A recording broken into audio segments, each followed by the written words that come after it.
What happens when one of Hollywood's most respected actors walks onto a morning talk show expecting a simple interview and instead gets blindsided by a host who thinks celebrity status gives her the right to say whatever she wants? In just 41 seconds, Lara Spencer went from smiling breakfast television host to the center of one of the most shocking on-air meltdowns in morning show history. This is the story of how a routine promotional visit turned into an explosive clash that ended with Samuel L. Jackson walking off the set of Good Morning America, and it all started with one careless comment. The morning began like any other at the Good Morning America studio in Times Square. The lights were bright, the cameras were rolling, and the energy was buzzing as the production team prepared for another day of celebrity interviews and feel-good segments. Samuel L. Jackson had arrived early, dressed sharp in a tailored black suit and his signature flat cap, ready to talk about his latest film project. He had done this dance 1,000 times before. Walk in, shake some hands, sit on the couch, answer a few softball questions, plug the movie, and walk out. Easy. Simple, professional, but from the moment he sat down on that famous yellow couch, something felt different. Lara Spencer was already seated, flipping through her note cards with a smirk that seemed just a bit too confident. Robin Roberts and George Stephanopoulos flanked her on either side, their smiles warm and welcoming, completely unaware of what was about to unfold. Michael Strawn sat further down the couch, his usual cheerful demeanor lighting up the set. "Welcome back, everyone," Lara said, her voice dripping with that polished morning show sweetness. "We are so excited to have Samuel L. Jackson here with us today. Samuel, thank you so much for joining us this morning." Samuel nodded, flashing that famous smile. "Thanks for having me. Always good to be here." "So," Lara continued, glancing down at her cards, "you've got this new movie coming out, and I have to say, I watched the trailer, and it looks intense. Very intense. But I couldn't help but notice something." Robin Roberts shifted slightly in her seat, sensing something in Lara's tone. George raised an eyebrow, but remained quiet, waiting to see where this was going. "Notice what?" Samuel asked, his voice still friendly, but with a hint of caution creeping in. Lara leaned forward, that smirk growing wider. "Well, it's just that, you've been playing these tough guy roles for so long now. The angry guy, the guy who yells a lot, the guy who shoots people. Don't you think it's time to, maybe, I don't know, do something different? Something softer? Maybe a romantic comedy or a nice family film?" The studio went quiet. You could hear the cameras still rolling, the faint hum of the lights overhead, but the air had suddenly become thick with tension. Samuel's smile faded, just slightly, his eyes narrowing as he processed what had just been said.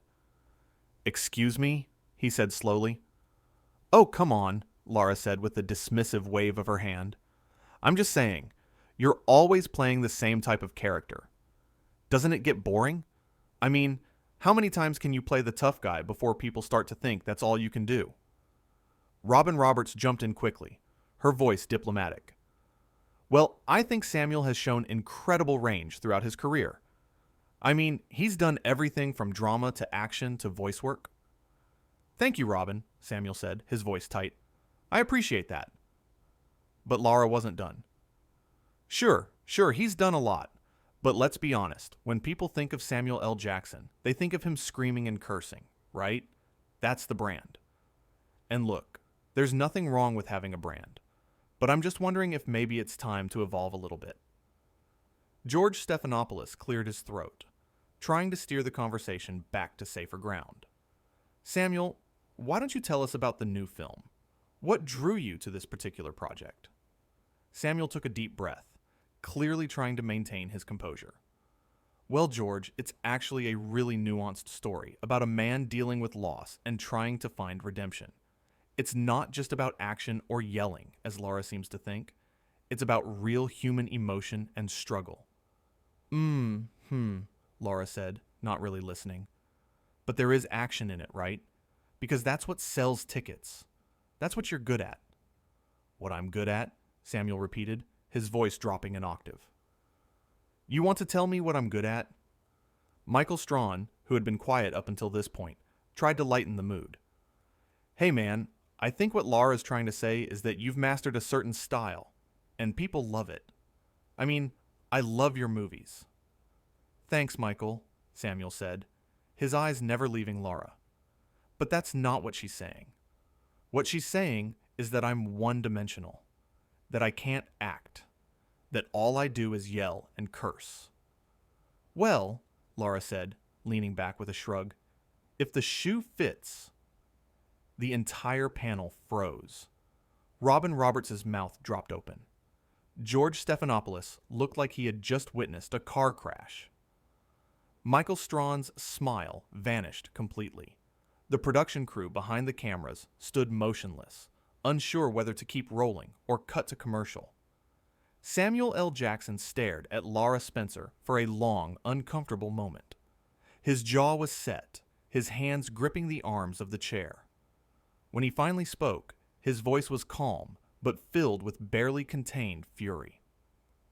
Let me tell you something, he said slowly. I have been in this industry for over 40 years. I have worked with some of the greatest directors, actors, and writers in the history of cinema. I have played everything from drug addicts, to lawyers, to superheroes, to historical figures. I have won awards. I have been nominated for Oscars. I have done Shakespeare on stage. And you, sitting here in your comfortable morning show chair, have the audacity to tell me that I'm one-dimensional? I didn't mean it like that, Lara started, but her voice had lost some of its confidence. No, please, Samuel interrupted, holding up a hand. Let me finish. You didn't mean it like that? Then how did you mean it? Because from where I'm sitting, you just disrespected not only me, but my entire body of work. And for what? For ratings? For a viral moment? To show everyone how clever you are. Robin tried again to intervene. Samuel, I think maybe we should just take a breath here. And, Robin, I appreciate you, Samuel said, his tone softening slightly when he addressed her. But this has nothing to do with you. This is about someone who thinks that because she's on television, she can say whatever she wants without consequences. Lara's face had gone red. Whether from embarrassment or anger, it was hard to tell. I was just trying to have a conversation, she said defensively. I was just asking questions. No, Samuel shot back. You weren't asking questions. You were making statements disguised as questions. There's a difference. A question would be, Samuel, tell me about the range of characters you've played. A statement disguised as a question is, don't you think you're always playing the same type of character? See the difference? George attempted to jump in. Okay, I think we're getting a little heated here. Maybe we should just move on to... Move on to what? Samuel asked, turning to George. Move on and pretend like this didn't happen. Move on and let her think it's okay to treat guests like this. I didn't treat you badly, Lara protested, her voice rising. I just asked a simple question about your career choices. If you can't handle a little bit of criticism, then maybe you shouldn't be doing interviews. That was the moment. That was the line that should never have been crossed. Samuel L. Jackson stood up from the couch, slowly and deliberately. He reached up and adjusted his flat cap, never breaking eye contact with Lara Spencer. The studio was so quiet you could hear people breathing. Let me explain something to you, Samuel said, his voice low and dangerous. I don't have to handle anything from you. I came here as a professional, to promote my work, to be respectful to this show and its audience. But I will not sit here and be disrespected by someone who clearly has no idea what she's talking about. Oh, come on, Lara said, throwing her hands up. You're being way too sensitive about this. Sensitive? Samuel repeated, a bitter laugh escaping his lips. You think I'm being sensitive? Let me tell you what sensitivity is. Sensitivity is understanding that when you have a guest on your show, you treat them with respect. Sensitivity is doing your research and asking informed questions. Sensitivity is not insulting someone's life work to their face on national television. Michael Strawn stood up, trying to physically position himself between Samuel and Lara. Hey, let's all just calm down for a second. I am calm, Samuel said, though his eyes told a different story. I'm perfectly calm. I'm just done with this interview. You can't just leave, Lara said, and there was a hint of panic in her voice now. We're in the middle of a segment. Watch me, Samuel replied. Robin Roberts stood as well, her voice pleading. Samuel, please, can we just talk about this? I'm sure Lara didn't mean any offense. Samuel turned to Robin, and his expression softened again. Robin, you're a class act. You always have been. But your co-host here just showed me exactly who she is, and I believe her. I've dealt with enough disrespect in my life. I don't need to sit here and take more of it. This is ridiculous, Lara muttered, loud enough for everyone to hear. He's completely overreacting. That comment made Samuel pause. He turned back to face Lara one more time, and when he spoke, every word was measured and deliberate. You know what's ridiculous? He asked. What's ridiculous is that you think you can talk to people however you want because you're on television. What's ridiculous is that you can't even see that you did anything wrong. What's ridiculous is that instead of apologizing, you're doubling down and calling me sensitive. I'm not apologizing, Lara said, crossing her arms. I didn't do anything wrong. I asked legitimate questions about your career. No, Samuel said firmly. You insulted my career. There's a difference. But you know what? That's fine. You want to think you're in the right? You go ahead and think that. But I'm not going to be a part of it anymore. George Stephanopoulos finally found his voice. Samuel, please, can we just finish the interview? We only have a few more minutes. George, Samuel said, turning to him, I've always respected you as a journalist. You ask tough questions, but you ask them with respect. You do your homework. You treat your guests like human beings. But I can't sit next to someone who clearly has no interest in doing any of those things. The production crew was frantically signaling to the hosts, trying to figure out what to do. Some were pointing at their watches, indicating they needed to go to commercial. Others were making cutting motions across their throats, suggesting they should end the segment entirely. The director's voice could be heard faintly through someone's earpiece, though the words were indistinguishable. Michael Strawn made one last attempt. Brother, I hear you. I understand you're upset. But maybe we can just take 5 minutes, cool down, and come back to this. Samuel shook his head. Michael, I appreciate you trying to play peacemaker. I really do. But there's nothing to come back to. This interview is over. You're making a big mistake, Lara said, her voice sharp. Walking out like this makes you look unprofessional. Samuel actually laughed at that. It was a short, sharp sound with no humor in it. I look unprofessional? That's rich coming from someone who just spent the last 5 minutes insulting a guest on live television. But you know what? I'm okay with looking unprofessional if it means maintaining my dignity. Your dignity? Lara scoffed. You're throwing a tantrum on national television because I asked you about your career. That's not dignity. That's ego. No, Samuel said, his voice rising for the first time. Ego is thinking you can say whatever you want without consequences. Ego is refusing to admit when you've crossed a line. Ego is sitting there with that smirk on your face, acting like you're superior to everyone around you. Robin Roberts stepped forward, placing a gentle hand on Samuel's arm. Please, she said softly, please don't leave like this. We can fix this. Samuel looked at Robin, and for a moment, his expression softened. Robin, you can't fix what she doesn't think is broken. She doesn't see anything wrong with what she said. She doesn't think she owes me an apology.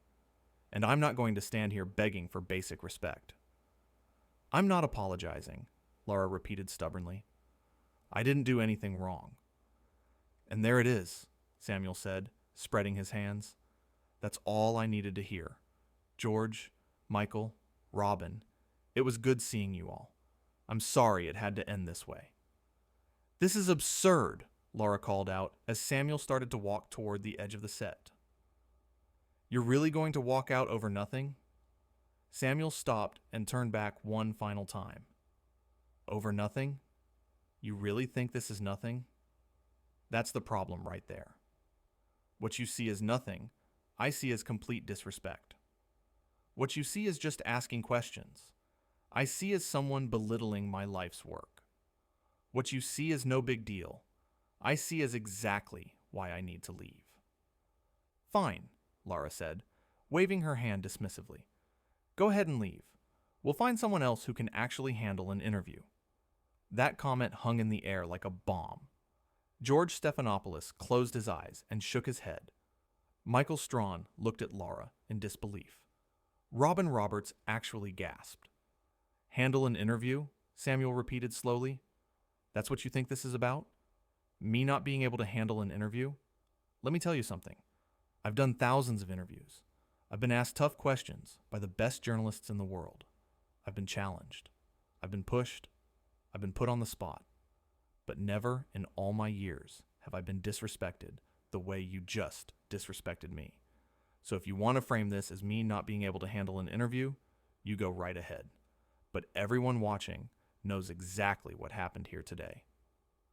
The production crew was now fully in panic mode. Producers were running onto the set, trying to figure out what to do. Someone was yelling about going to commercial. Someone else was asking if they should cut the feed. The studio had descended into controlled chaos. "We need to go to commercial," George said urgently, looking directly at the camera. "We'll be right back after this break." But Samuel wasn't done yet. "You know what the saddest part about all of this is?" he said, his voice carrying across the studio. "It's that you're going to go on after this commercial break, and you're going to make some joke about it. You're going to try to play it off like I'm the one who overreacted. You're going to tell your audience that I'm difficult, or sensitive, or temperamental. Because that's what people like you do. You never take responsibility for your own actions." "I don't have to stand here and listen to this," Lara said, standing up from the couch. "No, you don't," Samuel agreed. "But you should, because maybe if you actually listened for once, instead of just waiting for your turn to talk, you might learn something." Michael Strawn moved closer to Lara, clearly worried about where this was heading. "Lara, maybe you should just..." "Just what?" Lara snapped, turning on Michael. "Just apologize for asking questions? Just pretend like he's not being completely unreasonable?" "Unreasonable?"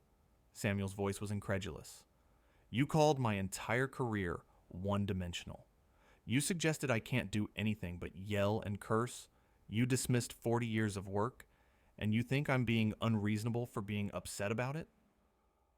Robin Roberts tried once more. "Can we please just everyone take a breath? This has gotten way out of hand." "It got out of hand the moment she opened her mouth," Samuel said bluntly. "And it stayed out of hand because she refuses to acknowledge that she said anything wrong." "Because I didn't," Lara insisted, her voice shrill now. "I asked a legitimate question about his career trajectory. If he can't handle that, that's his problem, not mine." George Stephanopoulos had clearly had enough. "Lara," he said firmly, "maybe you should stop talking right now." But Lara ignored him. "No, I'm not going to stop talking. This is my show too, and I'm not going to be bullied by some actor who can't handle a little bit of criticism." "Bullied?" Samuel's laugh was harsh. "You think I'm bullying you? Lady, I haven't even raised my voice at you. All I've done is tell you that you disrespected me and that I'm leaving because of it. If you think that's bullying, then you have no idea what bullying actually is." "We really need to go to commercial," a producer called from off camera. "In a minute," Samuel said, holding up a hand. "I'm almost done here." "You don't get to decide when we go to commercial," Lara shot back. "This is our show." "Then act like it," Samuel retorted. "Act like professionals. Act like people who know how to treat guests with respect. Act like you actually care about the people who come on this show to promote their work and help your ratings." "Our ratings are fine without you," Lara said coldly. Michael Strawn actually winced at that comment. George Stephanopoulos put his head in his hands. Robin Roberts looked like she wanted to be anywhere else in the world. "You know what?" Samuel said, his voice suddenly calm again. "You're right. Your ratings are fine without me, and my career is definitely fine without you. So how about we just call this what it is, a complete and total disaster, and go our separate ways?" "Fine by me," Lara said, sitting back down on the couch and crossing her legs. "Don't let the door hit you on the way out." Samuel stared at her for a long moment, then shook his head slowly. "Unbelievable," he muttered. "Absolutely unbelievable." He turned to the other hosts one last time. "George, Michael, Robin, again, I apologize that you had to witness this. You're all good people, and you deserve better than to be associated with this kind of behavior." "Samuel, please," Robin said, her voice breaking slightly. "Please don't go like this." "I have to," Samuel said gently. "Because if I stay, I'm going to say things that I'll regret. And I've worked too hard and too long to let someone like her make me lose my composure completely." He started walking toward the exit again, his stride confident and purposeful. The cameras followed him, unsure whether they should be filming or not. The producers were still yelling about commercials, but no one seemed to be listening. "This is going to be all over the news, you know," Lara called after him. "Everyone's going to be talking about this." Samuel paused at the edge of the set and looked back over his shoulder. "Let them talk," he said simply. "I know who I am. I know what I've accomplished. And I know that I don't need validation from someone who clearly has no respect for what I do." "Whatever helps you sleep at night," Lara muttered. And that was it. That was the final straw. Samuel L. Jackson walked off the set of Good Morning America, his head held high, his dignity intact. He didn't slam any doors. He didn't throw anything. He didn't curse or yell. He simply left, leaving behind a stunned studio audience, a panicked production crew, and 3 co-hosts who couldn't quite believe what had just happened. George Stephanopoulos finally managed to look at the camera. "We're going to take a break," he said, his voice strained. "We'll be back in just a moment." As the cameras cut to commercial, Lara Spencer sat on that yellow couch, her arms still crossed, her expression defiant. But there was something else there too, something in her eyes that suggested maybe, just maybe, she was starting to realize that she had made a terrible mistake. Michael Strawn leaned over to her. "That was bad," he said quietly. "That was really bad." "He overreacted," Lara insisted, but her voice lacked conviction now. "Did he?" Robin Roberts asked, and there was disappointment in her tone. "Or did you push him too far?" Lara didn't answer. She just stared at the spot where Samuel L. Jackson had been standing moments before, the spot that was now empty except for the chaos he had left behind. In the hallway outside the studio, Samuel L. Jackson was removing his microphone and handing it to a sound technician. His publicist rushed up to him, phone already in hand, prepared to do damage control, but Samuel just smiled and shook his head. "It's fine," he told her. "Everything's fine. Sometimes you have to walk away. Sometimes you have to stand up for yourself, even when it's uncomfortable. Especially when it's uncomfortable." Back in the studio, the commercial break was ending. George, Michael, and Robin were huddled together, trying to figure out how to address what had just happened. Lara sat apart from them, still defiant, still refusing to admit any wrongdoing. "We need to acknowledge this," George said firmly. "We can't just pretend it didn't happen." "What do you want me to say?" Lara asked. "That I'm sorry? Because I'm not. I asked fair questions." "They weren't fair," Robin said quietly. "They were insulting. And you know it." "I don't know it," Lara argued. "I think he's just too sensitive." Michael Strawn looked at her with something close to pity. "Lara, Sometimes it's not about being right. Sometimes it's about being kind. The cameras came back on. George Stephanopoulos took a deep breath and addressed the viewers. Welcome back. As you just saw, we had an unexpected situation with our guest Samuel L. Jackson. We want to acknowledge that things got heated, and we apologize if anyone was made uncomfortable by what they witnessed. Lara Spencer said nothing. She just sat there, her jaw tight, her eyes fixed on something in the distance. In her mind, she had done nothing wrong. She had just asked questions, just done her job. But somewhere, deep down, in a place she wasn't quite ready to examine, she knew the truth. She had crossed a line. She had let her ego get in the way of her professionalism, and it had cost her and her show one of the most respected actors in Hollywood. The interview that was supposed to last 10 minutes had ended in less than 5. The promotional segment that was supposed to boost ratings had instead created a moment that would be replayed and analyzed for days to come. And Samuel L. Jackson, the man who had come in expecting a simple morning show appearance, had walked out with his integrity intact and his point made crystal clear. Some battles are worth fighting. Some lines cannot be uncrossed.